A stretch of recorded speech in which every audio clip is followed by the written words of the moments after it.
My name is Suzzanne and I'm chair of the Campaign Against Climate Change Trade Union Group, and I wanted to speak for a few minutes about climate jobs and why I think climate jobs are so important to our struggle and to the fight against austerity. Why climate jobs? First of all, I would say climate jobs for this reason. We have a crisis of unemployment. We have a crisis of youth unemployment. We have 1.2 million people, young people, rotting on the dole, who are being demonised by the politicians, who have been demonised by the media. They've been offered no hope whatsoever.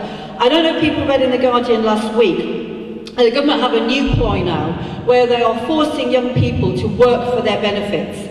And we, the taxpayer, are subsidising the big multinational companies, the Sainsbury's, the Tesco's, whatever.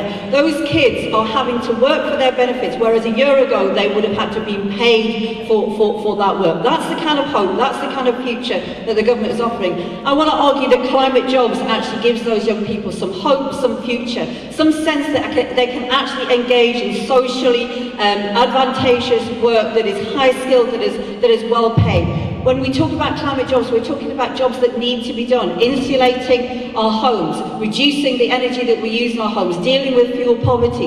We're talking about people being able to build and organise a public transport system that doesn't force people into their cars, that doesn't allow opportunist politicians to claim and curry favour because they're cutting the fuel duty whilst all the time aggravating the situation. A proper public transport system in our cities up and down the country, and most of all we're talking about climate jobs, whereby people can actually engage in organising the kind of renewable energy that we need globally and that we need in this country to reduce emissions. And there's another reason why we need climate jobs, and the other reason is this, and it's very much a global issue. The climate, we have an economic crisis, but we also have a climate crisis. It's a real crisis. There is no amount of lies from the climate skeptics like Lord Lawson that will make that climate crisis go away. It is real for the most poorest people in the world.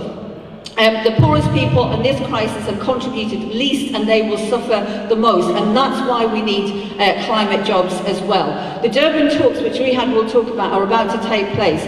David Cameron is not even bothering to attend those talks. He's not bothering to attend the talks next year in Rio+20. He's got the Queen's Diamond Jubilee to worry about, and that's why he's not going to the talks. It's an absolute scandal. We need climate jobs because we need to put our people, our young people, back to work, and we need to resolve the climate crisis. The politicians are not going to do this for us. I urge you, please make climate jobs central to the opposition, to the resistance, to the struggle in every community, in every locality. I urge you to do that, to actually give some young people some hope and argue that we can deal with both the economic crisis and the environmental crisis.